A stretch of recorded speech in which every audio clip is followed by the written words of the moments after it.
Nina Marlina betina anak 3 yang balik ke lorong Kopel Paiman ini bikin pengaduan di ruang SPK Polresta Palembang. Ngadu ke perbuatan laki sirinya inisial D yang sudah mulai ke motornya.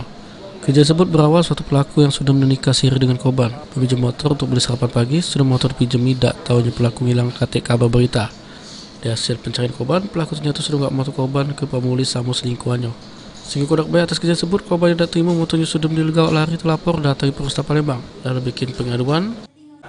Aku nggak status bini dia rusak kamu.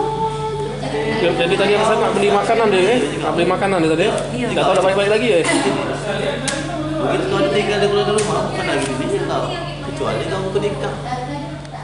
Atas ada pengaduan dari korban, selanjutnya dari pihak SPK Polresta Palembang sudah menerima pengaduan, masih dilakukan proses penyelidikan.